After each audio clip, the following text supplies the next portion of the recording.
Hello, everybody, and welcome to today's Dynamics 365 Tech Talk. Today's topic is Commerce Architecture Overview. My name is AJ, and I'll be your moderator today. We are broadcasting this web conference through Teams live events, and the audio can be heard through your device speakers. Today's web conference is being recorded on behalf of the Microsoft Corporation. By participating in the session using Microsoft Teams, your name, email address, phone number, and/or title may be viewable by other session participants. If you do not consent to being a part of the recorded session, please disconnect at this time. The recording will be available on the TechTalk's Community Dynamics page within 5 business days. If you have questions for the presenter or need support, please use the Q&A panel located on the right side of your screen. Our presenter will be responding to your questions throughout the event. Thank you for your patience during these announcements. Now on to the presentation. Presenting for us today from Microsoft, we have Reza Assadi, Principal Engineering Manager. Reza, over to you. Hi. Yeah, thank you, AJ, for the introduction. Really appreciate it. Yeah, I want to welcome you all to the talk today on Dynamics 365 Commerce Architecture. My name is Reza Assadi, and I'm part of our Customer Success and Growth team, driving our customer and partner success initiatives. And I have also with me Yegor Denysov, who is our Principal Architect on the Dynamics 365 Commerce team. He will probably be answering some of your questions as we go through the talk. Couple call-outs as we look at the agenda today. So we will cover obviously the architecture overview. So just the overall landscape, 20,000-foot view of what our architecture looks like. One of the greatest strengths of our architecture is obviously our integration with a lot of the Microsoft and Dynamics app ecosystem. So we will go a little bit into detail on what the integrations looks like and what layer they are made from and how they look. Then we'll obviously look at the topology because again, looking at Dynamics for Commerce is a distributed system. It's there are in-store components, there is cloud components, digital commerce components. So kind of getting a good feel for what that topology looks like is something that we're going to go into. Headless commerce, just because it's such a central piece to our architecture, and we'll get to that in a second as well. We'll go a little bit into detail on that. We'll handpick a couple components that we'll talk about, just because again, those are very key. Like our point of sale solution is a very central piece in our store and brick and mortar solution. So we want to go and understand that. And then we'll wrap up everything with what our extensibility story looks like, which I think is for partners, obviously a very interesting point. What are the things that you can customize and how does that get rolled out? How does that get packaged?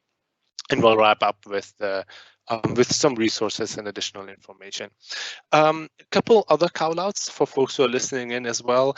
There is a different tech talk that's going to go into a lot of detail on our digital commerce experience and e-commerce. That's a tech talk that's coming next week. So it's an area that we're not going to cover in depth about in this specific presentation. So we'll set the framework and we'll set the context for that presentation here, so to explain how digital commerce fits into our overall architecture, but we won't be going into a lot of detail there because that other talk will go into detail.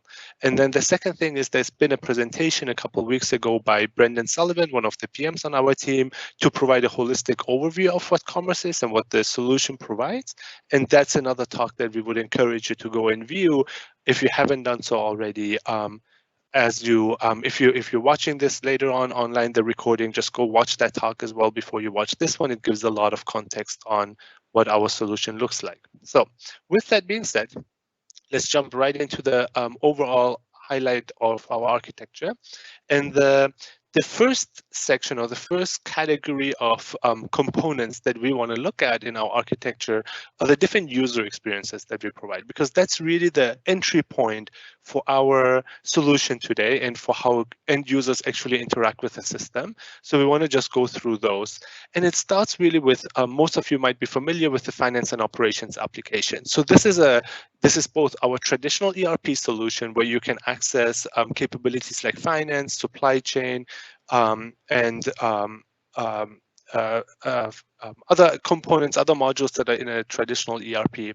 But then it also currently hosts our call center experience, which is a first-class end user experience for commerce. It's a first-class native channel, as well as the commerce headquarters, where you can go and configure your channels, where you can go and configure your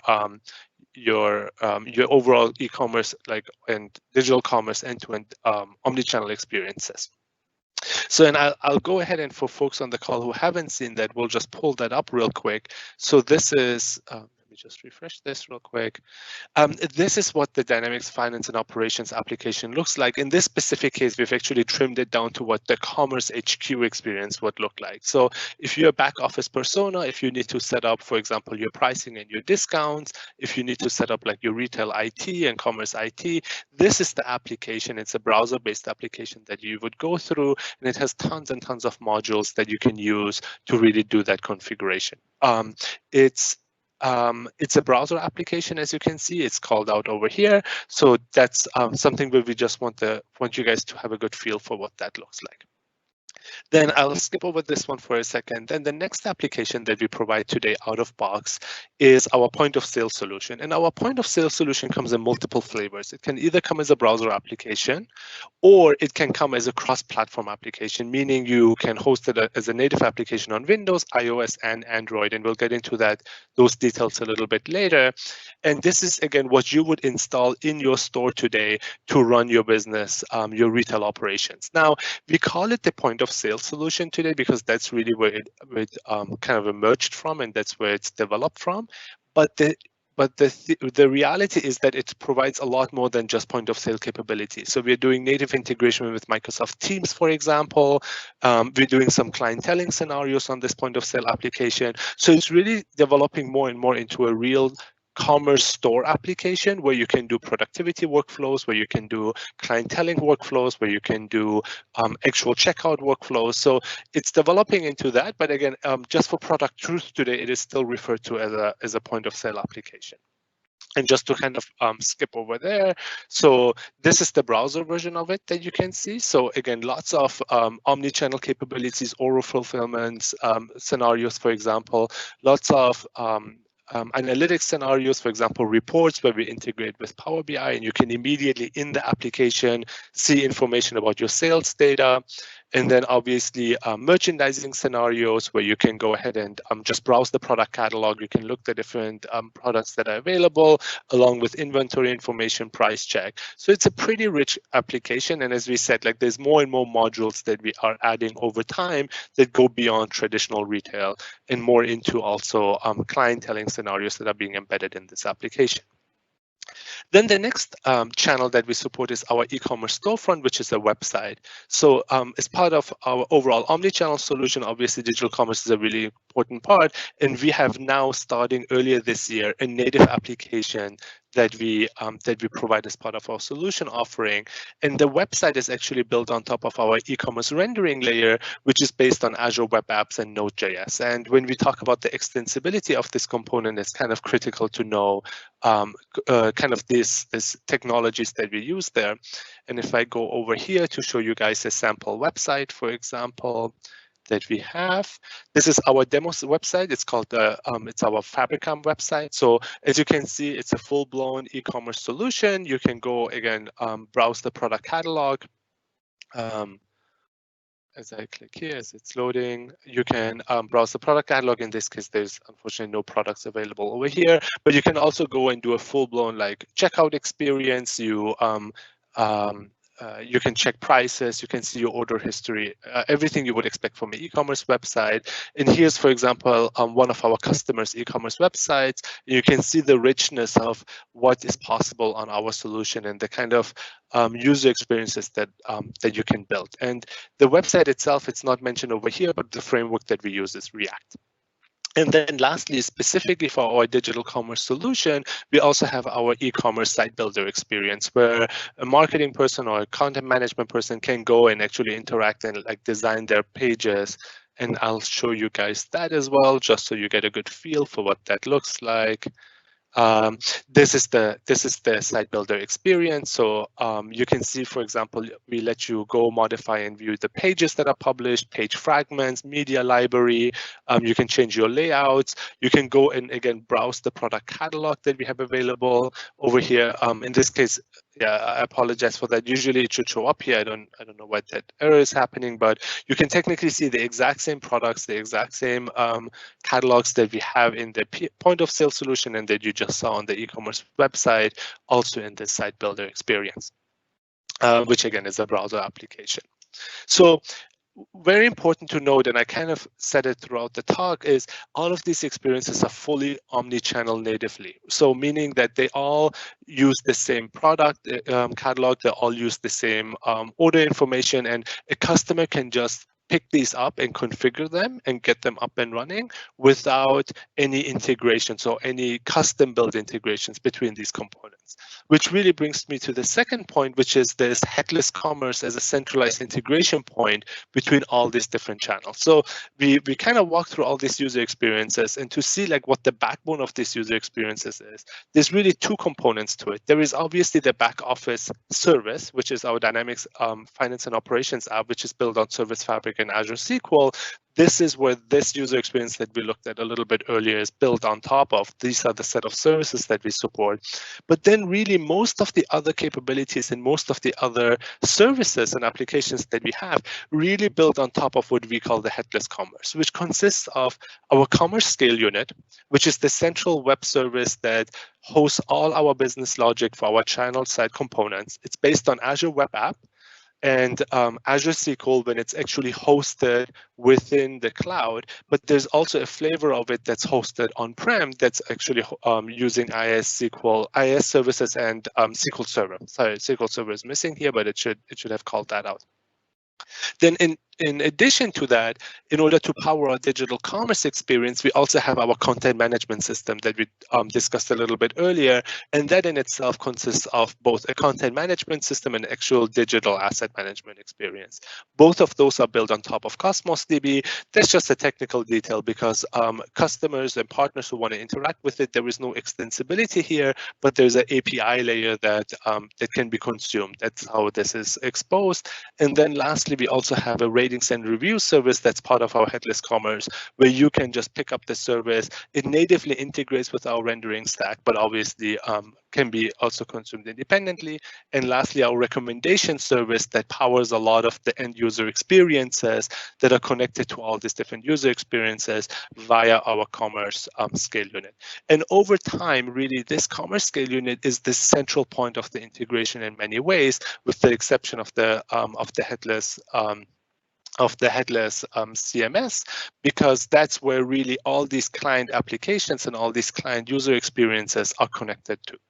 Now, we talked a little bit about extensibility, and we really want to also look at that in the bigger picture. So if you have any third-party application or service and you really want to have the same omni-channel experiences, you can go ahead and build those experiences on top of our commerce scale unit and really as part of the overall headless commerce, and really leverage and tap into those same capabilities. So you would see the same pricing information, the same product catalog. You can look at the same orders, and you can really integrate these omni-channel scenarios and extend what we already support, maybe through a social application or a third-party e-commerce website if you don't want to use the e-commerce solution that we offer.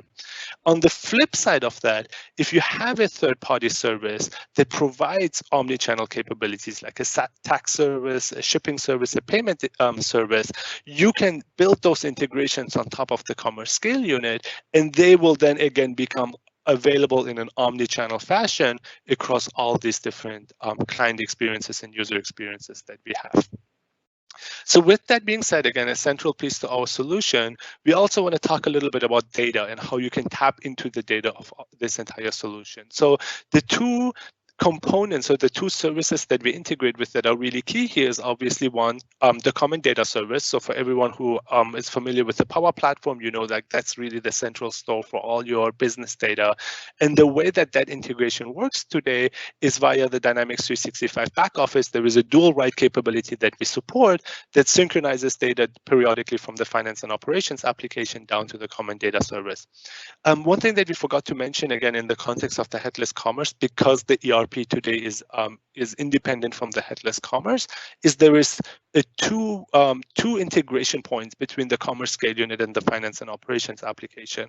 One is a real-time integration. So if you need to do any real-time operations on any of your channels that rely on data in the finance and operations application, any of those applications can, via the commerce scale unit, make that real-time call to, for example, check things like a gift card balance or check things like customer information or order information.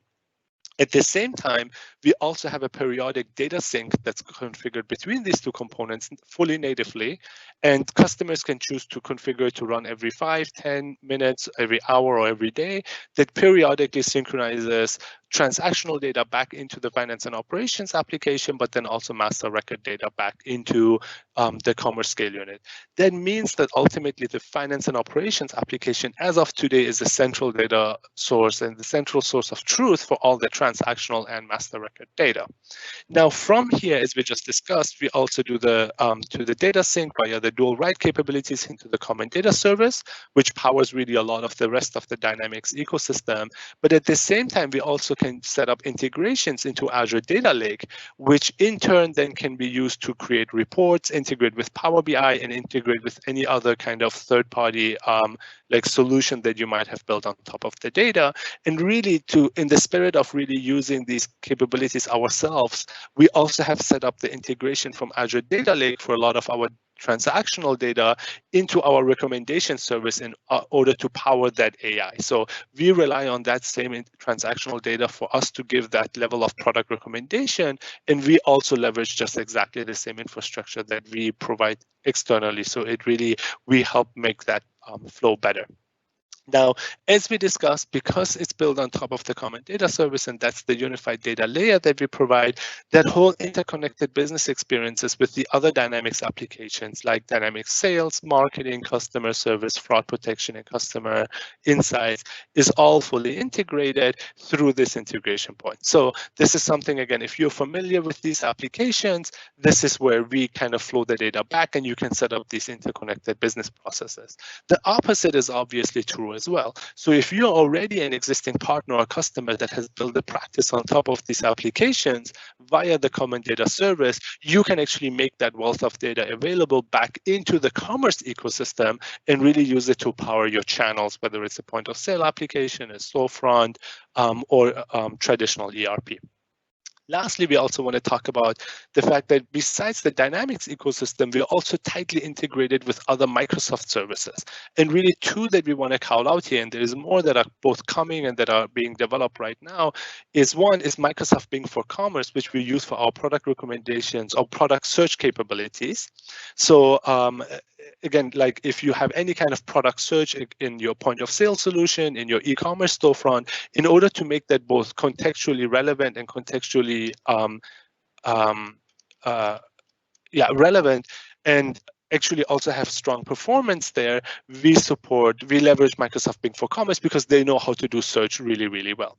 At the same time, we also have integrations with Microsoft Teams, as I mentioned a little bit earlier, for productivity kind of scenarios. So if you have notification, task management for your employees in the store, this is Microsoft Teams integration works natively with our solution, and you can leverage those capabilities as well.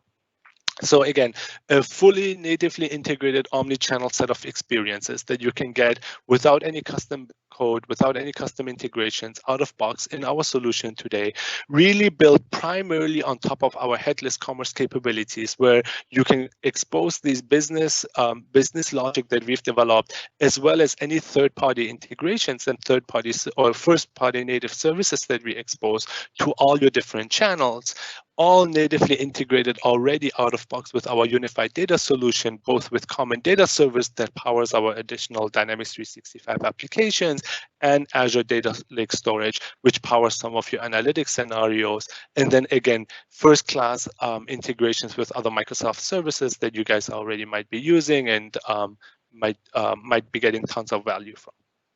So with that said, and the last point that we really wanted to highlight here again is also it's all fully powered by AI. So between our recommendation service, which is our first-class service, as well as Microsoft Bing for Commerce, this AI is being injected into the whole system through the commerce scale unit, and again, something that powers all our omni-channel experiences.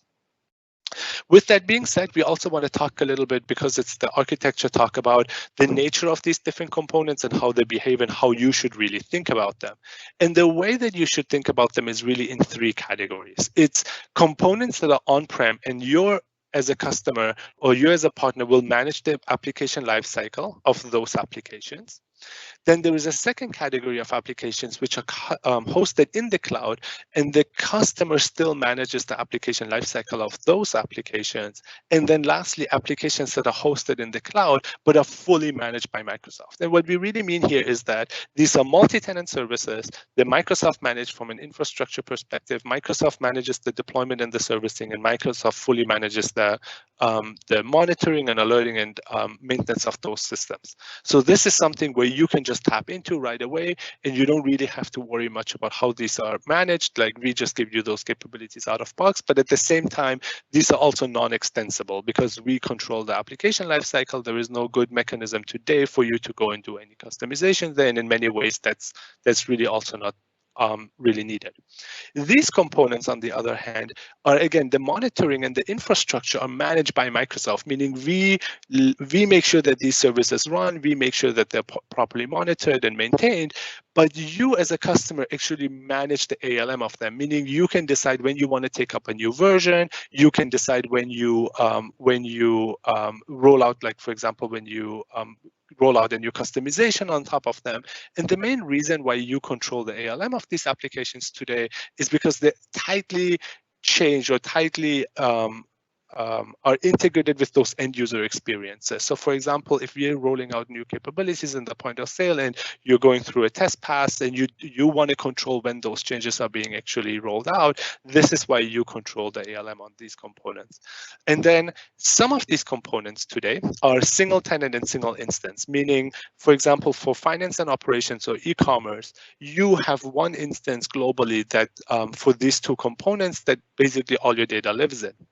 However, there are other components which are single tenant. So again, like you own your own component and you own that service, but they're actually multi-instance, meaning you can scale them out globally. So the point of sale application, the commerce scale unit are two examples of that. So if you have distributed brick and mortar stores across the world, you can go ahead and spin up different commerce scale units to just have the geo proximity for those services. And again, obviously your point of sale solution would then be also built on top of that. For the on-prem managed ones, again, the point of sale is the obvious one. So you manage these are on your devices and you control them. Again, it could be a Windows application, iOS or Android application. But in some cases, because of connectivity and other reasons, we see a need for you to actually host the commerce scale unit, that central piece of that architecture on your own prem. And then in that case, we make the exact same capabilities available for you to self-host. But at that point, again, obviously it's single tenant and single instance, but really you manage the infrastructure, you manage most of the monitoring, even though we have capabilities to do remote monitoring and troubleshooting as well for these components. One thing that's worth calling out, and we'll get into that a little bit later, is some of the integration points that we have on the commerce scale unit today rely on cloud components and cloud infrastructure. In those cases, if that capability isn't available on-prem, because the commerce scale unit is so composable, you can plug in and plug out these different integrations based on where it is being hosted. And we'll get into that in a little bit later, but there could be a difference between what this component looks like from the capabilities that you leverage and enable when it's hosted on-prem versus when it's hosted in the cloud. So this should hopefully give you a good inventory of all the different services, what the nature of those services are, how they behave, who manages them, how they are controlled, and also all the technology stack that it's built on top of. Because in some cases, from an extensibility scenario, it's important to kind of understand that we leverage a lot of the Azure Web App infrastructure, Node.js, and Azure SQL, and obviously DocDB in the vast majority of our scenarios. So with that said, let's talk a little bit about the integration points, because as we saw a little bit earlier, that's really core to our strategy, and it's really core to our business value. So we wanted to call out all the different integrations beyond the few that we saw on the first slide that we enable for any one of our services and applications. And we'll start with the point of sale application. There are really two major Microsoft products that we integrate with here. One is Power BI. So it's embedded inside that point of sale application. We even showed it to you guys a little bit earlier, but you can go and look at the in-store reports. So that's one integration that natively just works throughout the application. And then we have Microsoft Teams for tasks and notifications within the store. Then on the e-commerce storefront, we have a native integration now with Power Virtual Agent. So that's our chatbot capabilities, where if you're a consumer and you're browsing through the website, we can bring up that chatbot where you can ask questions and integrate directly with Power Virtual Agent, where you can go and in that application basically configure the experience and kind of show what that looks like. But that native integration just works today out of box, and that's the layer where it's embedded in directly. And then the second component, it's a little bit of an infrastructure component, and over time we'll probably not show it in this kind of view, but today it's pretty relevant for our digital commerce experiences, Azure B2C, which is what we ultimately use for our consumer authentication. Then on the digital asset management and content management side, there are two integrations. One that is like in development right now, but we still called it out here, which is Power Automate. So if you want to set up any kind of workflow or any kind of streamlined process to go and interact with your content in a scaled out way, Power Automate is the way to go there. And again, you can go and create, we have a connector, so you can go and connect to this application and get that set up. And then we also use Azure Cognitive Services for any AI-based image tagging, so that when you're in that site builder experience, we can give you a little bit more AI, and it's really part of that experience as well. Again, over time, we would likely not show this because this is really just a native service that just powers over time, probably more and more applications in our ecosystem. Then Commerce Scale Unit, and really before I get into the detail, just as a reminder for folks who are new to our solution, this is really the central piece of the solution powering all the other channels. So anything that we power through the Commerce Scale Unit, again, becomes available in an omni-channel manner to all the different user experiences, including third-party applications. So the first one we want to highlight is Dynamics 365 Fraud Protection. The integration here is real-time for what we call purchase protection. So if you imagine a user comes to the website, tries to do a checkout, we can hook up fraud protection to basically check that checkout, check that shopping cart, check the payment information and see if this is a fraudulent transaction or not, and then take action on it. Then we have the customer Dynamics 365 Customer Insights integration, where you can get notes about customers or next best action. That's again being made available to today primarily to the point of sale, but could be made available to other applications as well. We have an integration with Dynamics 365 Connected Store for dwell time. So if you're again like inside the store, we provide those capabilities. Bing for Commerce, we talked about a little bit earlier for product search. And then in addition to Bing for Commerce, we also use Azure Cognitive Services for product search capabilities. But this is really, we're calling it out here because it's somewhat of a new development that we rolled out earlier this year. But over time, this is really more infrastructure, and we'll likely not show it in this kind of diagram. And then lastly, as part of our finance and operations application, we have integrations with Microsoft Teams to publish the store and organizational hierarchy. So if you want to set up your channels and you want to set up your employees in Teams, but all that data already lives in finance and operation, publishing of that data can be done pretty natively. We also integrate with Power BI for back office reports on sales data, for example. And then, as we discussed a little bit earlier, Azure Data Lake storage for all your entities and transactional data, which in turn that actually powers also our Dynamics 365 fraud protection loss prevention scenario. So again, if you have a bunch of sales data about your in-store operations, you can publish that via Azure Data Lake into Dynamics 365 fraud protection. And in that case, we can then give you information about in-store loss information and like, for example, employees stealing money or goods. And then lastly, through the Common Data Service, we also do integrations with customer service, marketing, sales, field service, and all the other applications in the Dynamics ecosystem that you're already familiar with. With that, let's talk a little bit about the topology. So as we discussed, there are obviously some in-store components and on-prem components that we have, but then there is also a set of in-cloud components. And the really important thing about our architecture is that you can really mix and match these based on your needs. And if you have different requirements in different stores or globally across different regions, you really have full control over what this topology looks like and how you want to maintain it. And what we kind of wanted to draw here is what sample topology could look like for you. I'll start with the most easy one, which is all the multi-tenant services that are powering our e-commerce storefront and commerce scale unit. These are all multi-tenant, fully hosted in the cloud by us, Microsoft managed ALM. So you really don't have to worry about this at all as you think about your topology.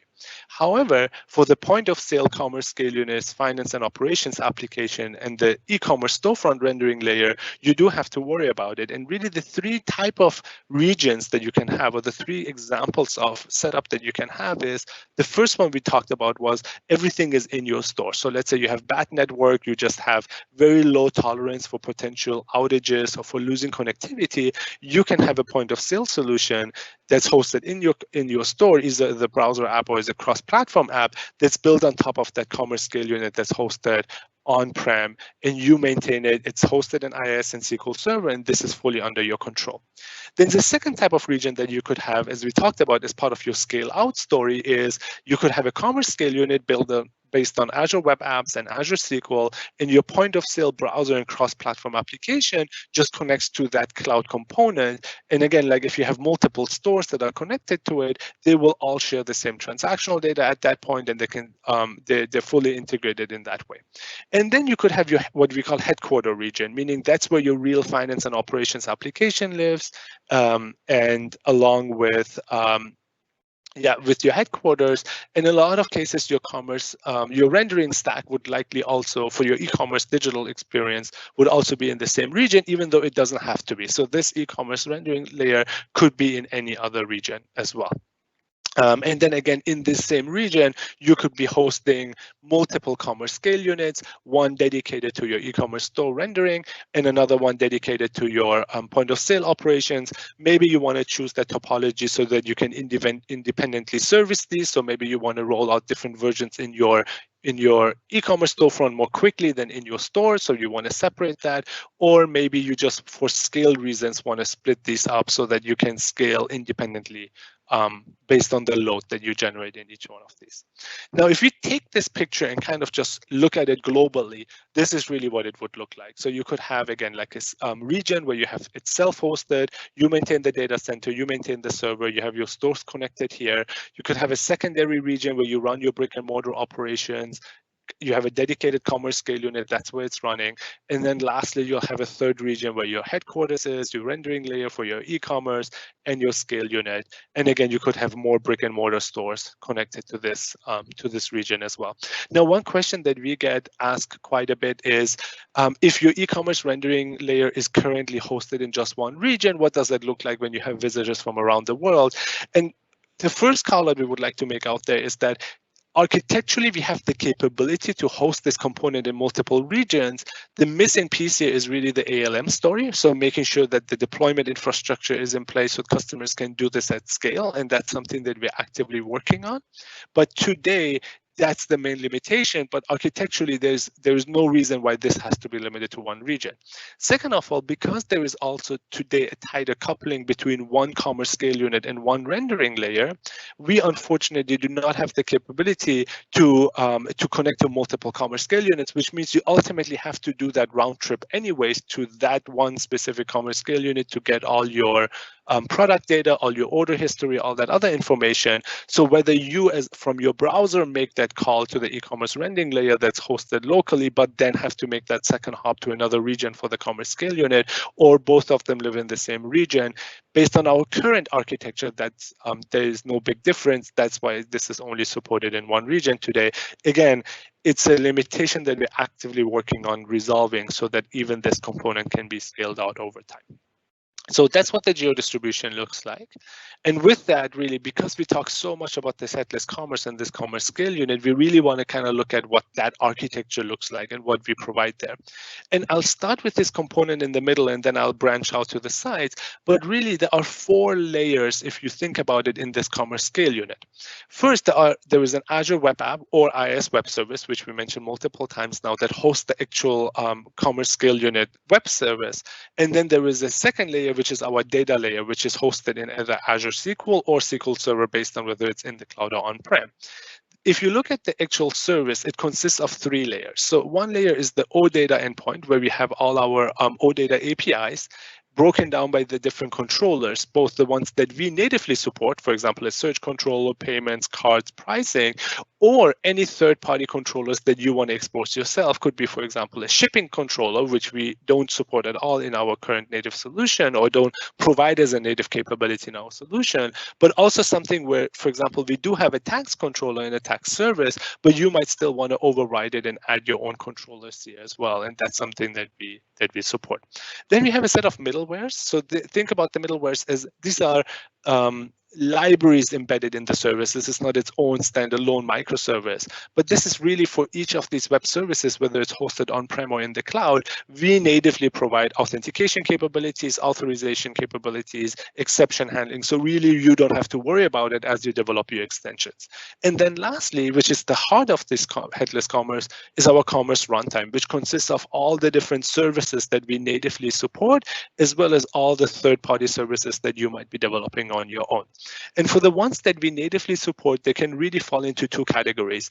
Either those are services that we, so first of all, the two categories, like one level of categorization is just services that we use for business logic, and then services that we use for connectivity and data access. So again, you could have something like a caching service here that any one of your business logic services can tap into, that where you can basically use to cache data, for example, or we have a SQL data service where you can interact with the SQL database and it's reusable by all the other services. So these are more like infrastructure services that we provide, including one that makes the real-time calls to the finance and operations application. So this transaction service is the one that does that. But then you also have all your business logic services, and these actually also break down into two categories. Those that rely on external integration. So for example, a search service might be making a call to Bing for Commerce. A fraud protection service will make a call to Dynamics 365 fraud protection, or services that just solely rely on the data that's hosted locally within this within our channel database. And again, these can interact with each other. So if you're making a search call, but then also want to calculate the prices of the goods that you're showing, obviously these can embed each other and they can make calls across each other. And that's what you can also leverage all the existing services that we have when you write your own third-party services that you want to hook up. And then lastly, on the channel database, again, we have three different schemas that we support here. One is our what we call our commerce runtime schema. That's a schema that really powers a lot of these different services that we natively support today. Then we have our commerce HQ schema, which contains all the data that's being synchronized from the finance and operations application. And we have another slide on just data synchronization that's coming up in a little bit. But then also lastly, the extension schema that we have that powers some of these extension services that, again, could either make direct calls here down to this extension schema and store the data locally, or make outbound calls to any of our services that we provide. Lastly, if you have incoming requests from different applications, we have two proxies that we ship today as part of our application. One that's embedded in all our own native applications, which is called the TypeScript proxy. So our e-commerce storefront, our point of sale, they both use this proxy today to make calls to our headless commerce. But then these can actually also be embedded in your own third-party application. But then at the same time, we also have a C# proxy, which none of our own applications use today, but you can embed in your own third-party native application or app service that again makes calls to this headless commerce service. So that's what really like the detailed architecture of this component looks like. Again, fully composable. You can plug in and plug out whatever it is that you need, and really lots of capabilities that you can natively tap into. With that, we want to talk a little bit about the commerce runtime, and I just noticed there's a typo here, but we talked about the commerce runtime in this architecture. Again, remember that's this piece where we host all these different services, and we want to give you guys a little bit of an overview of what that looks like when it's hosted in different places. And two scenarios we already talked about is in the cloud-hosted and self-hosted commerce scale unit, but then there is a third scenario where even our own modern point of sale, our own point of sale application uses the commerce commerce runtime for offline capabilities. So for example, imagine you're in a store, you lose connectivity. If you have point of sale capabilities on that register, you don't want to lose the power of all these capabilities. Now, for some of the scenarios that rely on connectivity, for example, we talked about a recommendation service or a search service, for example, you might not be able to use the full power of the cloud at that point, but you still want to tap into all that other business logic that's hosted. So one thing that we want to call out here is, again, the symmetry in the architecture. So we have the commerce runtime on top of the channel database in all these different scenarios. In the case of the point of sale, it's the same channel database, but really hosted as an offline database. So these are capabilities that we have. And you as a customer or as a partner don't really have to worry about, like, what does this internal architecture look like? What does the hosting of it looks like? We do all the heavy lifting, so you can really just develop and leverage the capabilities and do your extension scenarios on top of it. The second thing that we want to call out is that, again, it's fully composable, meaning on the cloud, you can have a set of common extensions that you develop that work independently from the hosting application. But as we talked a little bit earlier, if you have an application that relies on cloud capabilities, you can go and extend those and embed those into your cloud-hosted scale unit. But when you host the same scale unit on-prem, you might want to replace those with on-prem implementations of the same extension. So you have that capability to break that down. And even in the modern POS offline scenarios, you can further extend that and have your offline specific extensions hosted in here as well, while leveraging all the other common extensions that work across application side by side. So you have full control over that. And then all these extensions, as we talked about a little bit earlier, are highly extensible with request handlers, meaning you can use our own out-of-box services across all of these. You can override our out-of-box services with your own implementations. You can plug in as post and pre-triggers before or after our code is executed. Lots of flexibility that you have here, again, fully based on which kind of topology you're hosting and where that application is hosted. So really, the goal here is that we enable you to do your implementation once, or to implement these different components once, or learn how the business flows work once, but then we distribute it into all these different scenarios. With that, there's a couple components that we want to get into a little bit of detail on.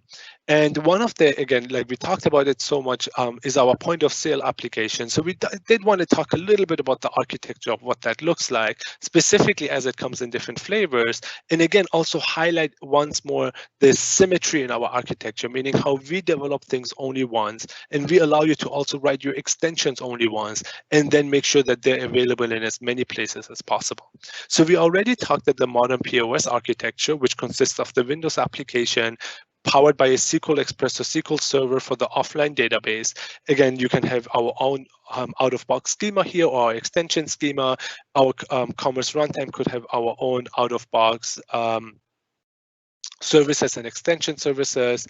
And in the there's another component that we haven't talked too much about, and we won't get into a lot of detail on this call, but it's also our hardware station where you do peripheral integration, where again, we provide a set of out-of-box connectors for very common OPOS, for example, payment OPOS devices, or for example, our Adyen payment connector is in here.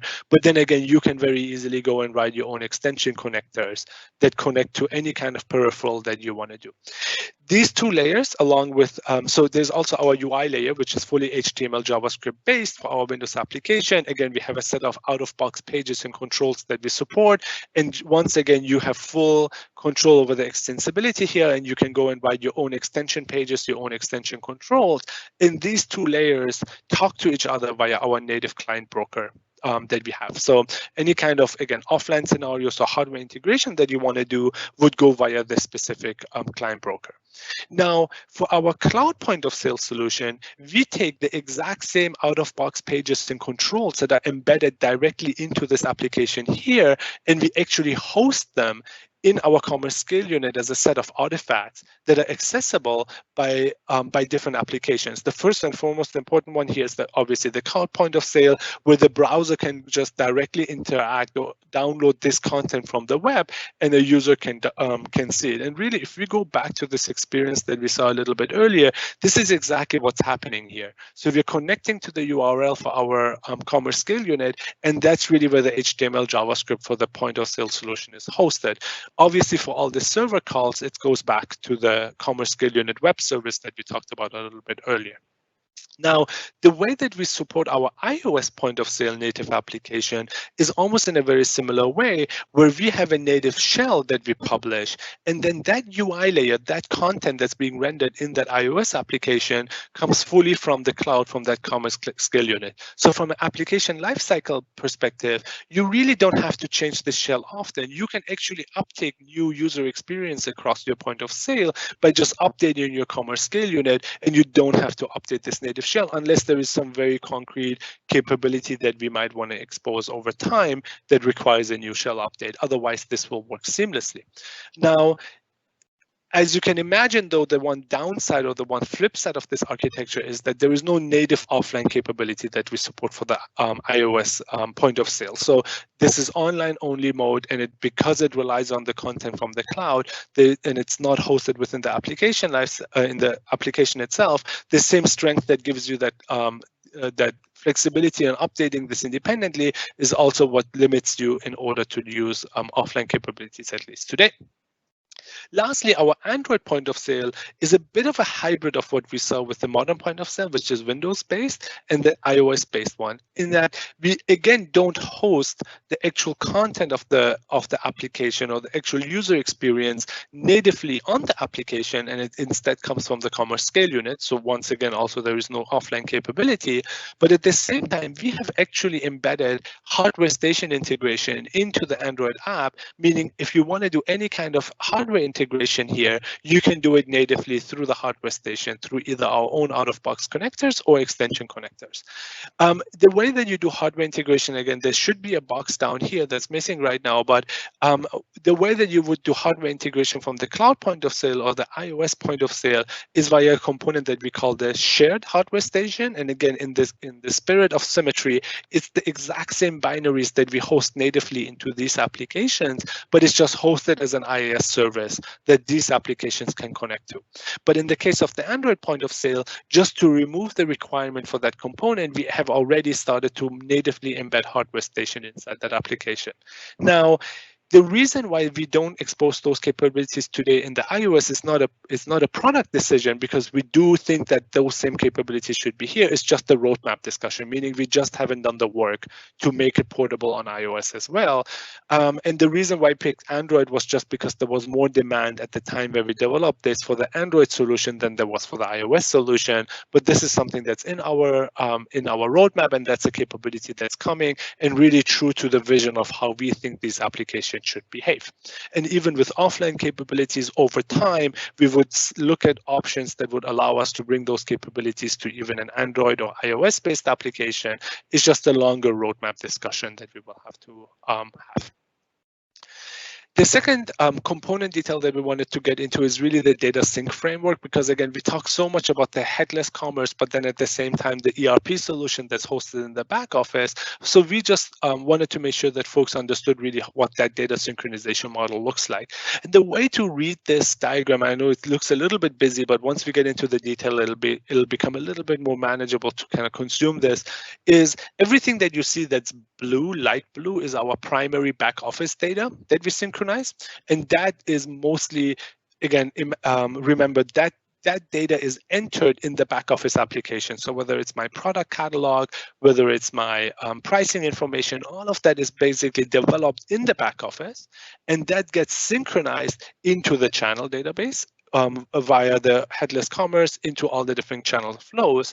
Transactional data obviously will flow the other way, right? Like you take orders on your point of sale, on your e-commerce storefront. Once you take those orders, that data needs to get synchronized back to your ERP, which is the single source of truth as of today for all that transactional data. So everything that you see is yellow is basically that flow. It's the transactional data flow. So I'll start over here in the back office. So obviously we have our Commerce HQ table. So this is your master record data, pricing, discount, catalog data.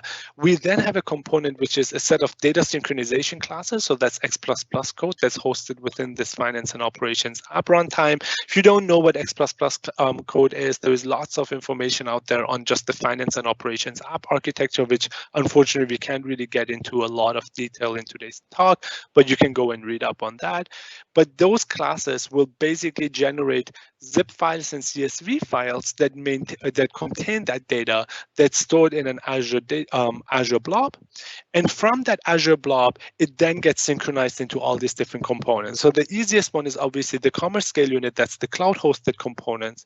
We have an Azure batch service that's running running on the Commerce Scale Unit that periodically connects to this blob storage, downloads the data, uses a set of Commerce data sync libraries that are C# classes to both synchronize that data down to the channel database, where it's being made available by our Commerce runtime that's being exposed to all the different client experiences. But at the same time, we also use the exact same data sync framework to power our Azure Cognitive Services or Bing for Commerce search indexes. Then on the Commerce Scale Unit, which is self-hosted, the way it works is you have to host your own Windows service. And when I say your own, it's our window, you host it, but it's our component, our data sync client component that's running on this machine. Again, same Commerce data sync libraries, again, full symmetry between these two components that download the data from this blob, synchronize it in the local on-prem version of the channel database, that's SQL Server, that's then powering our Commerce runtime hosted in IIS. On the modern point of sale for offline scenarios, again, the same thing. On the native layer of the Windows application, we have the same Commerce data sync libraries. They download the exact same packages. They apply the exact same packages to the offline database, which really is the same schema as the channel database. It's just hosted on this machine. Now, for transactional data, the way that it works is, again, the two easy scenarios in online mode, you basically make requests to the Commerce Scale Unit or to the Commerce via the Commerce runtime, either on-prem or on the cloud. It creates the transactional data that's stored in the channel database, either here on the prem version or here in the cloud version. And then the same Commerce data sync libraries pick up that data set and store it as zip files and CSV files in this Azure blob. This same data synchronization classes then pick up those files and store them here in your back office database. And again, from here, you can then via either dual write, synchronize the data to the common data service, or just export it natively into ADLS. In the case of offline database, so let's say you lose connectivity here for this point of sale solution, we start to store transactional data here in the offline database. So that's where that gets stored. Once the device comes back online, the native layer here, the same Commerce data sync libraries, will bulk upload any transaction that's stored in this offline database and just upload it again as transactions into this Commerce Scale Unit. The reason we picked this architecture rather than uploading them directly from the Windows application is that once the data lives in the Commerce Scale Unit, any other point of sale solution that's connected to that scale unit now has access to that data. So for example, if you just walked into the store, you did a transaction and it was happening in offline mode, and 2 minutes later you walk back and you want to do a return against the same transaction, but you go to another register, because the data is stored on this channel database, once the device comes back online, you will be able to execute that scenario. You don't have to rely on that transaction to get synchronized all the way back to the back office and make it available through a real-time call. So the data lives more locally against that scale unit. So this is what the data synchronization framework looks like. Again, a lot of dependencies across the stack on this. So we wanted to make sure folks had a really good understanding of how that works.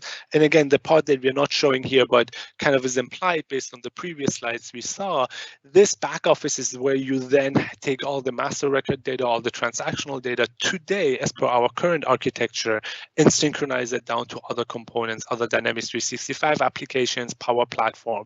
This is where really that happens. This shows you kind of how all the data across the system gets synchronized back into the system, as well as distributed to all the end user experiences that we have on this side. With that, we want to talk just briefly about our extensibility scenarios. Obviously, there will be a lot more talks that we will have that go into a lot more detail on each one of these scenarios.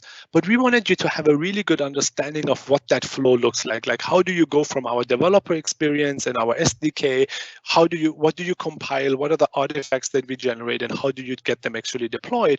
We wanted you to have a good high-level understanding of that. And really, the way that it breaks down is by 3 different types of extensions that we support today, and they are a function of the architecture that we had that we already went over. The first one is our finance and operations extension. So the way that this works today is The SDK is published as a VHD. So when you're in our application, you can go and you can provision a VHD through our lifecycle management experience, which we didn't show today, but is the central place where you do all your environment management. Here is also where you can spin up a developer box. On that developer box, our X++ object module is hosted as a Visual Studio extension. You then can go and create your own runtime and service extensions or database extensions. So this is your own developer environment where you can use the SDK to develop these extensions, and they get then at compile time packaged into an extension package. The reason this extension package is yellow and the way you should read it is it doesn't contain any kind of native code. So this is purely your extension code that's being packaged up here. And we're talking a little bit about why that's so important. In the case of our e-commerce solution, we again have an e-commerce developer environment. So this is a GitHub repository you can go and clone locally and start doing your development. We have a lot of mocks and demo data that's exposed within this SDK to just make it easier for you to develop. And there are two things that ship as part of this SDK. The SDK itself, meaning like all the core artifacts that you're coding against, which includes APIs and other things, and that TypeScript proxy that we talked about a little bit earlier is also embedded in that SDK.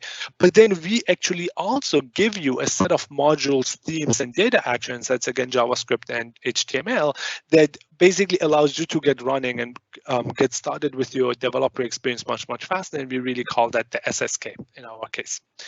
The extensions that you can write on top of the e-commerce scenario is one, a configuration set of JSON files that control the behavior of the out-of-box modules, themes, and data actions that we provide. So here you can just go and flip a bit and really change what these modules do. At the same time, you can also go and develop your own modules, themes, and data actions using our SDK that are completely custom to your scenario, and you can go and develop these.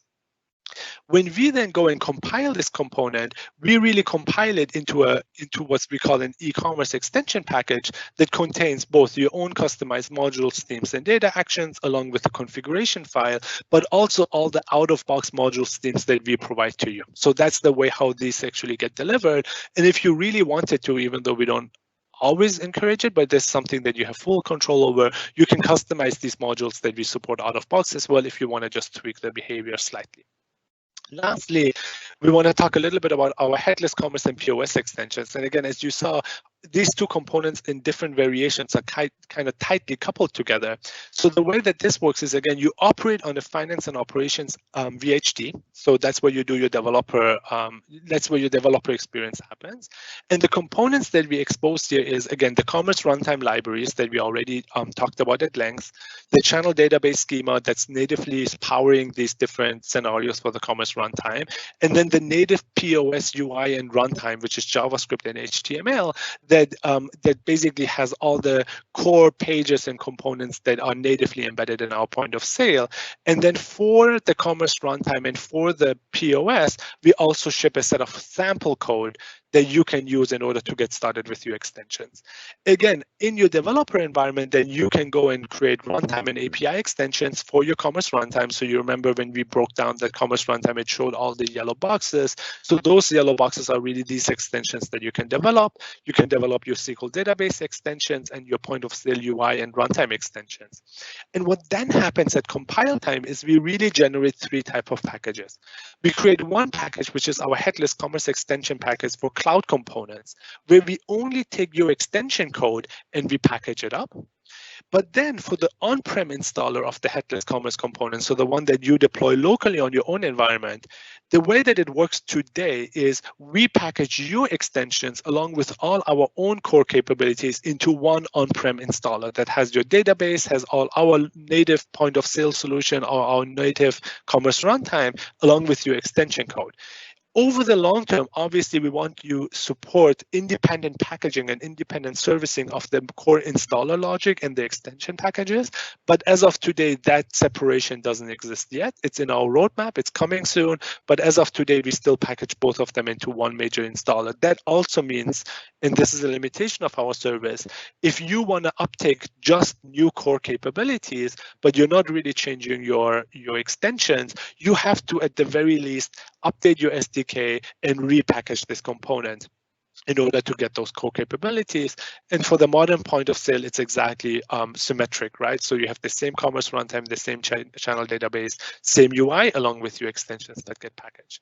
Now, if you look about what happens, so take this box, right? All these different artifacts that we just generated, and you sorry about that, and you take them here and you look at where they're hosted, you can now see how they actually get deployed. And as we said, all the cloud components, whether it's your finance and operations application, your e-commerce solution, or your headless commerce hosted in the cloud, you just take these extension packages, you go via our Dynamics 365 Lifecycle Services, which is Microsoft-owned multi-tenant service, and you then deploy them to your own Dynamics finance and operations app, to your e-commerce rendering stack, or the cloud-hosted commerce scale unit. And these are independent service. So you can see the core components, which are blue, can be independently serviced from the extension packages. And we guarantee two-way compatibility. So you can rev your own component, like the core component, without breaking your extensions, or you can publish new extensions without publishing a new core component, as long as the extension is compiled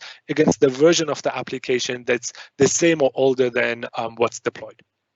For the on-prem components, again, the reason why this is fully yellow is because this is technically a fully customized component at that point, where you can use an on-prem mass deployment infrastructure like SSCM, or Intune is something that a lot of our customers use to take these components and roll them out. You can even just install them manually by just connecting to a machine and getting them installed. But again, at that point, you have all our core capabilities inside these applications, but they're fully compiled by yourself. Again, there will be a lot more talks about our SDK and our developer experiences, but we just wanted to give you a high-level overview of how all these components that we talked about in our architecture really feed into this developer experience, so that as you go a little bit more depth, you kind of see the big picture and you see what are the architectural artifacts or principles that kind of led to this architecture of our developer experience. With that, we just kind of want to wrap up the call. So a couple of information we want to throw out there. 2 more talks that are coming that kind of build on top of the lot of the content that we covered today is our e-commerce architecture deep dive. So Brian Shook and Petri Shimolin from our PM team will talk through that. That's next Tuesday. There are 2 sessions. Again, we didn't get into a lot of detail on digital commerce today, but that talk will be great. You can learn a lot more about our digital commerce solution, and a lot of the information you learned today will hopefully make you kind of be able to grasp that other data more easily. And we have another call that's coming in first week of January. So we just recently actually rescheduled that call. So the final date is to be determined, but we're going to talk about our commerce deployments, updates, and servicing. So today you kind of saw high level what that looks like, but Amr Alakaband and Petri Simolin will again go into a lot more detail on that. As far as articles are concerned, like obviously there's a wealth of documentation out there for our solution, but really the 5 that we want to highlight here are just our overall architecture documentation, some information about in-store topology, how to pick the right topology and how that will manifest itself, a little bit more detail about our commerce scale unit architecture if you're interested in that, our modern point of sale architecture if you want to get a little bit more deep dive on that. There is another article for that. And then we have a really great article on the overall like IT pro and developer experience that has links to tons of other articles.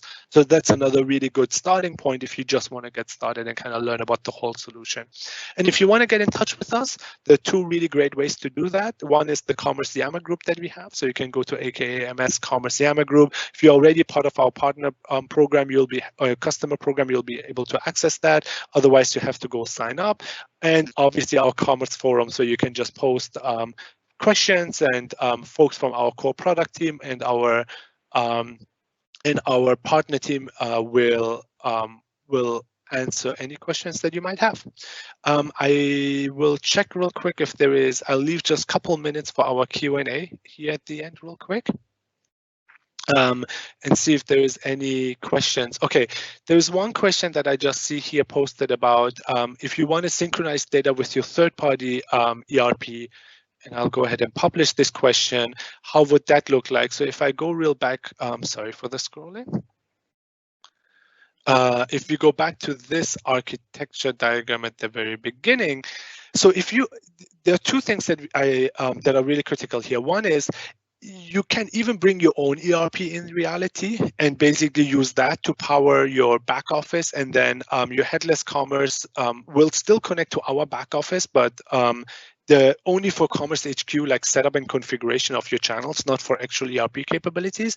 But there is a set of integration points that live here in the finance and operations application. So there's an OData endpoint here and another data synchronization framework here, where you can basically, that's what our partner ecosystem usually uses in order to synchronize data into their own ERP solution. So that's a very, very common scenario, and that happens here. There are several articles on like data management. If you go and search for the Dynamics Finance and Operations Data Management, it'll show you all those integrations and what they look like. And they can be either, again, OData based, meaning real time, or you can have data synchronization via like a SQL connector and other frameworks that you can set up natively there. I hope that answers that question. So yeah, and so I'll publish this question as well. So that is correct. So we have our own chatbot capabilities that we have hosted over here via Power Virtual Agent. But again, as you remember, these components, like the e-commerce storefront, is fully customizable. So, and I just saw someone had posted that question. So you have the ability to go extend it and add your own chat bot capabilities if you like, either for your own implementation of the Power Virtual Agent or for any other third-party chatbot that you might want to roll out. I see one other question here about the performance benchmarks for the commerce scale unit. So I'll answer that because it's a very relevant question.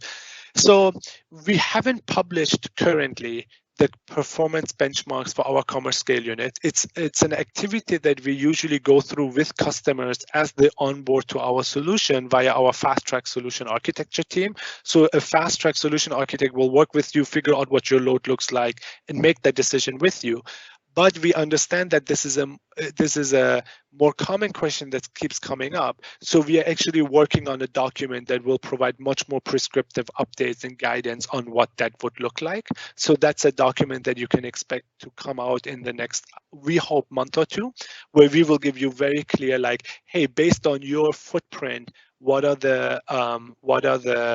how many scale units do you need? How many stores can you connect to the scale unit? What does your e-commerce load look like? What do you need to split that? Can you reuse the same scale unit across different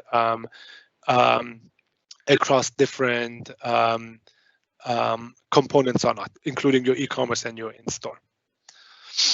There's another question here from Babak asking whether the real-time service that we have today in Dynamics 365 Commerce is the same as the one in AX 2012, and the answer is yes. It's exactly the same component. It works exactly the same way, but obviously now it's hosted in the cloud.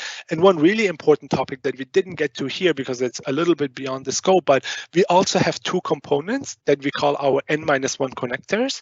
So if you're an existing AX 2012 customer and you want to start migrating your back office workloads to Dynamics 365, there are two paths in which you can do that. One is if you want to leave your stores on AX 2012 and just upgrade to the cloud for the back office, you can do that by installing these components that will seamlessly make your old AX 2012 POS, whether it's ePOS or MPOS, connect to the new cloud components without actually you can retire your back office, your AX 2012 back office. But the alternate way we've seen a lot as well, where you might want to migrate your stores to D365 first, and then what you would do is set up a data integration, almost like you would do for any third-party ERP, and have that integration then go back to your AX 2012. So both flavors have happened. Customers have rolled them out successfully, and we have reference implementations, and you can post in our Yammer group if you have any additional questions about that. And so there is one more question about how the upgrade support working for example, if somebody is on 10.09 where they had POS integrations customized, and 10.13 comes around, what upgrade is expected on the POS side? So the answer is, and there is an article, if you go and search for Dynamics 365 component versioning requirements, it talks about that. So we support you to stay on the same in-store components. And I say in-store because it could be the point of sale or the commerce scale unit that's hosted on the store for up to 12 months. So if you roll out, and 12 calendar months is the equivalent of 8 monthly updates for us, because sometimes we skip some. So you can update your e-commerce, your point of sale registers and your in-store components to 10, for example, and you don't have to update them again until we release 10 or 18. In the meantime, you can continuously update your cloud components. So you can make your commerce scale unit and your finance and operations application update month after month to the latest version without touching your stores. And we as Microsoft guarantee full backwards compatibility, meaning we will make sure that that is fully functioning, as long as, again, you follow that versioning requirements, and that article talks a little bit about those details. I take one more question. Can the third-party solution a source of transactional data for CSU, for example, external marketplaces? Yes, absolutely. So you can build an integration. I'll publish this question real quick here. You can absolutely have, if I go back here, you can absolutely have that transactional data be synchronized into the system. You can really do it in two different ways, depending on your scenario, because there is a lot of nuance in exactly what end user scenario you're trying to enable. But you could do it so that this third-party service could either directly integrate with the commerce scale unit, so all your omni-channel scenarios, all your omni-channel apps can just go and read that transactional data in real time.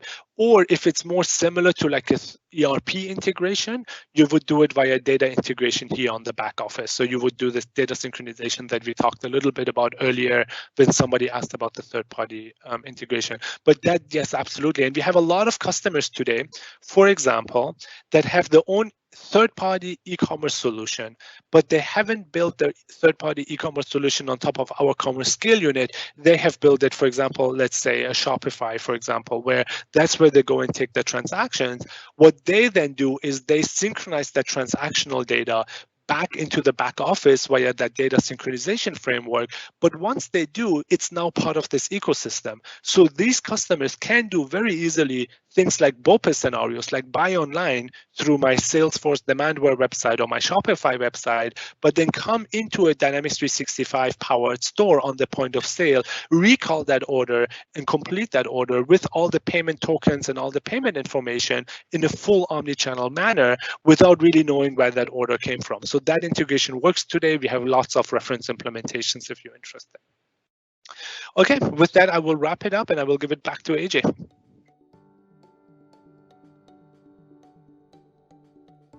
Thank you so much. Real quick, I just want to point at the short survey put in the Q&A panel. We value your feedback and welcome any input on how we did today and what you'd like to see in future sessions. As a reminder, the recording of today's session will be available on TechTalk's Community Dynamics page within 5 business days. And I'd like to extend a thank you to our presenter and thank you to the audience for logging in and joining us today. This concludes today's event.